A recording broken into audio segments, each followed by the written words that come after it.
hello, you're from Ukraine. I'm very glad to meet you and see you. Hi, Katrina. Yeah, nice to meet you too. First of all, tell me please a little bit about yourself for our viewers and readers. Where do you live? What do you do, etc.? I live in the south of the UK in a town called Reading, and I am 49 years old. I have a family, I have 2 boys. I live here with my partner, and I work primarily as a graphic designer for one of the big toy companies. So I work for a Canadian company called Spin Master, and it's probably the most famous product that Spin Master produce are the Paw Patrol, the pups, which are like a global sensation. So that's the company I work for, and photography for me is like a second job. So it's something I do for some additional income, but mostly I do it for fun. Mm-hmm. Tell me please, how did photography come into your life?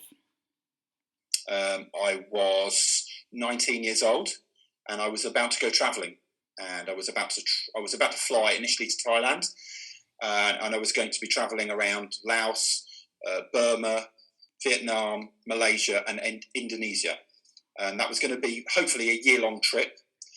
And I was about to leave. I was due to leave, I think, at the end of January, and in the October the year before, my father decided to buy me a camera because he thought it would be a really good present idea for my birthday to be able to capture all those memories of my travels across Southeast Asia. And before I went, he took me out and he taught me all about the exposure triangle and taught me all the basics of using the camera. And then I went away with a bag full of film, and I was traveling with Fujichrome Velvia slide film. And I came home. I ran out of money sooner than I expected, and I came home after 8 months, not a year. And I came home, I think it was about 85 or 86 rolls of Fujichrome Velvia in my bag. And I processed the results in stages, maybe 5 rolls at a time because of the cost.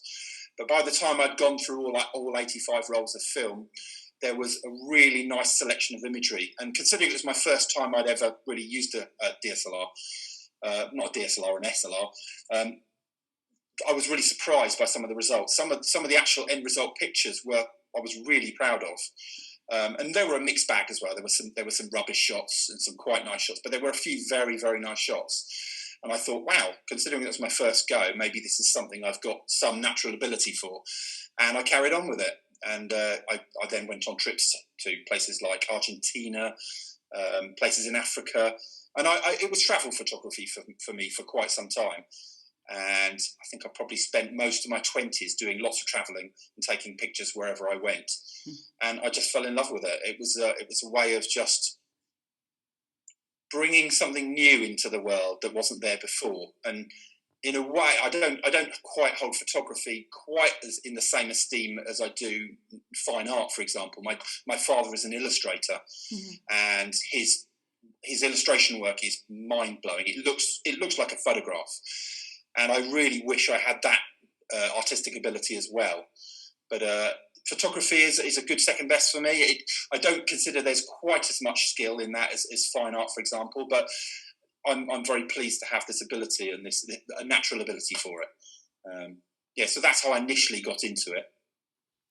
Matt, tell me please about your project, about your unique project, Forgotten Heritage.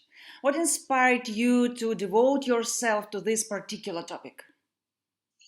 Right, so Forgotten Heritage came about it was back in 2011. So when I finished the travel photography years ago, I finished the travel photography because I met somebody, we settled down and we had children. And all of a sudden we didn't have the money anymore to go traveling. So the travel photography stopped, and my photography then, it was at the point my first child was born that I bought my first digital SLR camera. And I literally used it to document my young children's lives. And there came a point in 2011 where a friend of mine bought his first DSLR, and he said to me, would you give me a few lessons to how to use the camera, like my dad had done for me? And I said, sure, that's fine. I went to his house, and I think we went into his back garden, and we took pictures of rose bushes and things like this. This was winter, there wasn't any leaves on anything, but we just took a few pictures of bushes in his back garden. And at the end, I said, was that useful? And he said, yeah, I mean, I think I'd probably learn more if we went somewhere with a specific focus to something specific and fun to shoot rather than just rose bushes. And he said, do you mind doing a few more lessons? And I said, yeah, that's fine. And he said, I'll come back to you when I found somewhere. And into the new year, he came back to me and said, I found this really, really cool industrial location down in Fleet, which is about a half an hour drive south of Reading. And I said, okay, what is it? He said, it's a place that used to test jet engines. It's an old military base. And I said, right, were you allowed to go there? And he said, no, technically not. And I said, well, what happens if you get, is it got security, for example? And he said, yeah, apparently there's a Land Rover that drives around the site every 40 minutes or so looking for trespassers. And I said, well, what happens if you get caught? He said, well, probably nothing. I said, well, probably is not good enough for me. I would be very nervous about going there. And he said, I'll tell you what, just look at photographs of the site. People have already been there. Photographers have already been there. And the site's called Pystock, or the National Gas Turbine Establishment was his correct name. Please just go online and look at the photos and then tell me if you want to do it. And he was quite clever in that way because he knew that I'd grown up watching science fiction films like Blade Runner, Alien, and the site looked like the interior of an alien spacecraft. It looked like you'd walked onto a sci-fi film set. And I just had to do it. He warned me that there was security at the site, and we decided to go for it. And very early, I think it was a February morning in 2012, I climbed over the outer fence of the complex and we went inside. And what was inside the buildings there, the machinery, I'd never seen anything like it before. And my life was changed in an instant. And that was it. From then on, that was what I was going to photograph. And I've been all over Europe in the years since then, just photographing, not just industrial stuff, but ruined churches in Italy, hospitals in Italy, even to like bizarre locations like herring processing plants, fish processing plants in Iceland, all derelict. And as time has gone on, that sort of passion and love for photographing these old buildings has changed gradually, and I'm now working with heritage organisations in the UK. So it's gone from being something that was a little bit naughty, maybe trespassing and being places I shouldn't be, to much more legal stuff now where I'm allowed to be there. So it's sort of transitioned over time. And to take all these pictures, you had to travel many, many thousands of kilometers around the world. How do you find such unique places that many people would never have known about without your photos? I often like to try and, whenever I answer a question like this normally in a magazine or something, I would like to try and be a bit more enterprising, a bit more original. But the truth is, when you shoot this kind of photography, with all types of photography, there's always an online community of like-minded photographers. And most of the time you go on to, say, an online forum, and you will look at other people's photos. And very often you see a location that somebody else has photographed before you. And if they know you and they can see that you've got photos of your own, they know you've got genuine interest, then very often these people will share the information with you. So most of the time, I would say easily over 90% of the locations I've shot have been tip-offs from other people. Mm-hmm. There are other ways of finding locations. You can find places by literally searching for keywords online. So you can be looking up abandoned locations. You can look up the terms like derelict. Listed buildings in the UK often are being looked after, but sometimes they're in a state. There are websites that list listed buildings in the UK, and next to them they'll have a status, and the status may say derelict or abandoned. So there are other ways of finding buildings, but most of the time it is purely through tip-offs from other photographers. Okay. And have there been times when you saw something that really impressed you? If so, what were those places? I'm not that prolific, actually. I've got a family, so my partner doesn't want me to be out photographing things all the time. I need to be a father to my children as well sometimes, so I don't photograph as many places as some people do. But I think in the last 8 years, I've photographed, I think I'm on location about 180 something now, whereas I know people that are maybe on several thousand locations by now. So I've photographed quite a few, but not as many as some people. But I think probably the very first location, the jet engine research establishment, I'd never seen anything like it before, and I will never see anything like it again. Mm-hmm. A lot of the time, things like that, testing whether jet engines work, it happens on a computer simulation now. So the fact that this site existed back in the 1950s up to 2001, that was physical testing of jet engines. Nowadays, a lot of the testing is done is computer simulation. So we probably would never see a site like that again. So that felt very special. And the pictures I've got of that place, I've photographed other industrial locations. Nothing even looks close to looking anything like that place. So that would probably have to be one of the most impressive locations. A question I sometimes get asked is, okay, so that's the most impressive location. What's the most impressive country for locations? And I haven't travelled to all countries, but I would say probably Italy is. I've been to Italy twice. Italian architecture is stunning in itself. Yes. But when it starts to fall apart and the frescoes start to peel and the plaster starts to fall off the walls, then classical Italian architecture, when it starts to fall apart, I think is even more beautiful than when it's in its pristine state. So the second most impressive location I've shot would probably be a manicomio, which is a psychiatric hospital in Italy called Manicomio de Raccognigi, which is in a town just about 20 kilometres south of Turin. That is a very large building. It's 3 floors. It's a very large building, and it is just breathtaking inside. The fresco work on the walls, it's in a very dilapidated state. In fact, since the last time I went, I've heard that one of the wings of the building is completely collapsed. But yeah, I mean, there's too many locations really to say, but Italy for me probably has the highest percentage of impressive wow factor locations that I've seen. Industrial locations do it for me as well in general. I just like, there's something about the otherworldliness of industrial locations. I shot a power station in Hungary in 2018 that blew me away as well. That was so impressive inside. And it was actually used as a filming location for Blade Runner 2049. Too many locations to choose from, but those two, the Manicomio and the jet engine place, would probably be my 2 top favourite locations. Thank you. Matt, as far as I know, you have chosen Pentax cameras for yourself. Mm-hmm. Tell me, please, why Pentax? So the very first camera that I owned, which was the SLR, the film camera, that my dad bought for me, was a Pentax. It was the Pentax NE Super. And from my time travelling throughout my 20s with that camera, it was a very solid, well-made camera. And back in the 1980s, Pentax were probably the #1 brand in cameras. And when I then had children and bought my first DSLR, I bought a Canon. And a lot of the time, when people look to buy a new camera, they buy what people that they know have. So I knew lots of people that had either a Nikon or a Canon. So I bought a Canon.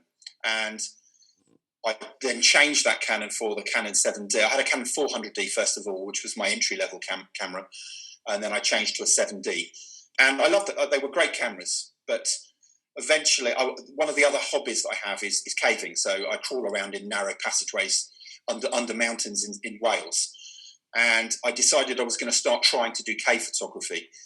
And when you're in a very narrow passage, the only way you can carry your camera is you put it in a drum, in like a plastic drum, and you attach the drum. You put the drum in a bag, and you attach the drum with like a clip, like a carabiner on a rope, and you drag the drum behind you whilst you crawl along the passage, and the bag bounces around. And I think I probably took the Canon on to about 2 caving trips, and then it broke.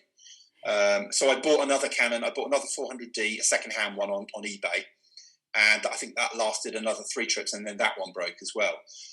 And around that time, I was just starting to get into the photography of like abandoned buildings, and I was posting online, and somebody at Pentax spotted one of my photos and said, "Have you ever considered Pentax?" And I remembered using Pentax from years ago and how well made they were, and I thought maybe this would be a good idea, seeing as I'd just broken 2 cameras in quick succession. So I took them up on the offer, and I started off with the Pentax K3. which is an APS-C camera. And I took it caving a few times. I was getting out of caving at that point, but I managed to take it on a few caving trips, and it worked, no problem. So that's something Pentax are really well known for, is the rugged build and the solid manufacturing quality of their cameras. And I've still got all the Pentaxes that I've worked since I've been working with Pentax. I've got 4 cameras now, and they all still work. Several of them have been on numerous caving trips, as well as being dragged in and out of abandoned buildings. So they're just very rugged and very well made, and they just keep working. So for me, it's been really good. I've been able to do my hobbies, which they are quite strenuous on the equipment, and the cameras just work. So that's my main reason for using Pentax. They're also ergonomically very well designed. They just, and this is a personal preference, when I'm using Pentax, it just feels really good in my hand. It feels right. As I say, I'm well aware that I'm not a Pentax fan at the expense of all other manufacturers. I've used other cameras as well. I've had a loan of a Sony A7R2 for a while, which I loved as well. I mean, all camera manufacturers make fantastic kit, but for me, it just works for me. I just love the feel of them in my hand. The menu system as well is something else with Pentax. When you go into a new camera, it takes a while to learn your way around the menu systems. Whereas I've had 4 cameras that I've owned from Pentax, but I've also had loans of other Pentax cameras, like the Pentax 645Z, which is their medium format. And they loaned that camera to me, and it came without an instruction manual. And I thought, it's going to take me a while to learn it. And I picked it up, and although it's a medium format, it behaved exactly the same way as my full frame and my APS-C cameras. The menu system was pretty much the same, and I was able to just use it from the get-go. So, yeah, they're very intuitive camera systems. The menus are very good. Ergonomically, they just feel... They're quite weighty. That's potentially a downside.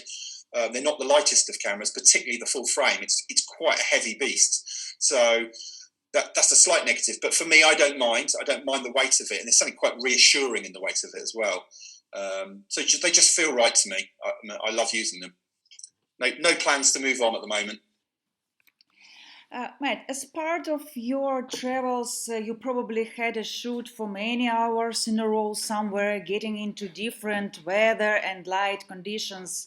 How important are the technical aspects of the camera? For example, good battery, waterproof and dustproof system, lightweight, etc. Yeah, I mean, touching on things that I just probably have been talking about, really. One of the things Pentax is known for is its rugged build quality. There are videos online. You can go to YouTube and watch people burying their Pentax in the sand in the desert. There's pictures of American troops in Afghanistan who've got the Pentax, and they bury it in the sand, and then they take it out. It's covered in like dust, and then they wash the camera off in a shower. They run the camera under the shower. You can do that with Pentax cameras. I've been out shooting alongside other friends of mine with different brands, and it starts to rain heavily. And they will either shield their camera with an umbrella or put their jumper over it. And I can just stand there, and the rain just runs all over the camera.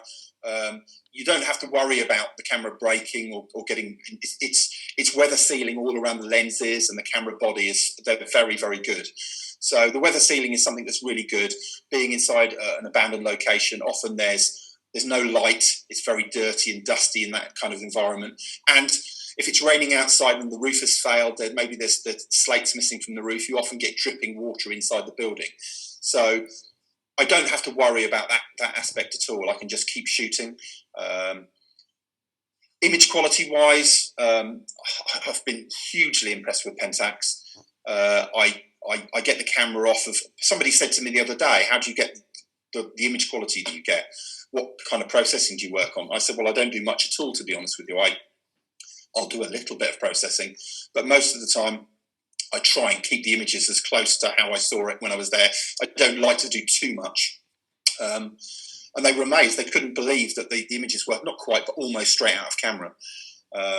So the image quality is fantastic. And the other, this isn't really technical aspects, really. Maybe, is there a question that comes on to something, another Pentax question in a minute?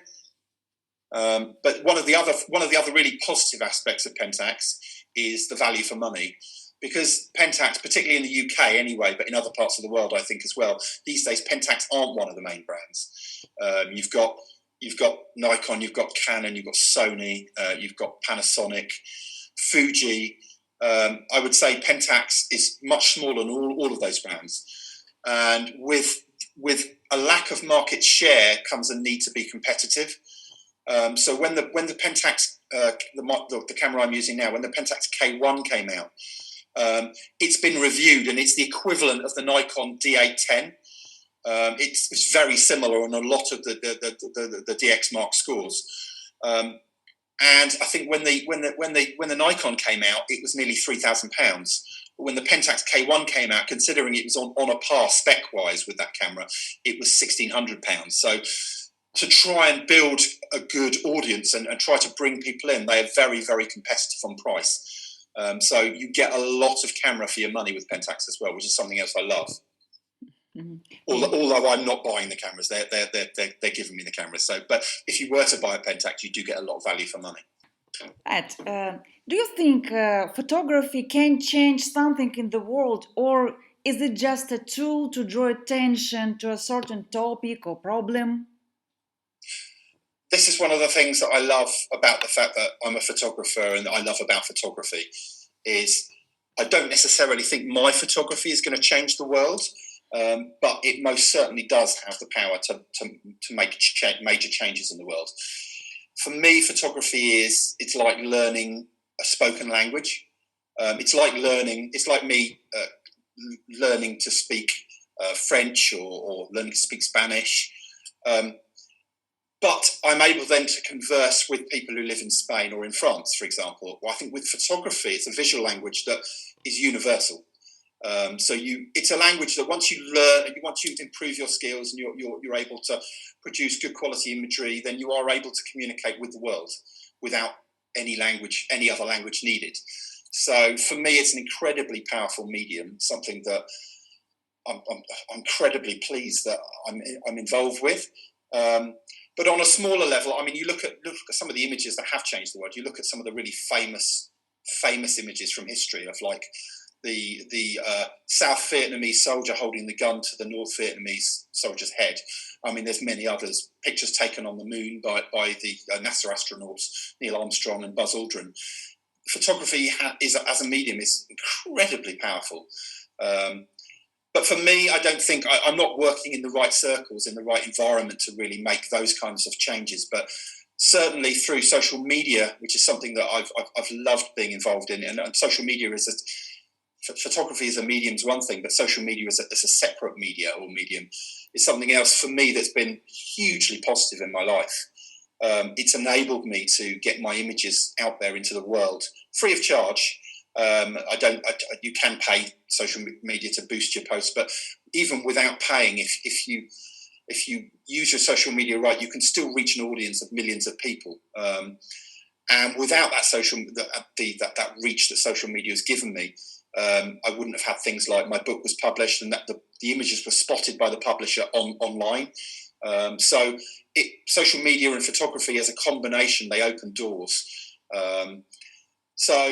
Yeah, I mean, my photography is influential in that the people that follow my social media and love the images, they get huge amounts of enjoyment just spending time browsing through my website or my social media channel. So that's enough for me. I love the fact that occasionally somebody will ask for a print and the fact that my work is hanging on someone's wall somewhere. So yeah, I love it. I love it for that reason. It's not going to be groundbreaking as far as I'm concerned. I'll sell the odd print here and there. But for me, just having an influence on other people's lives, a positive influence, is something I'm very proud of, you know?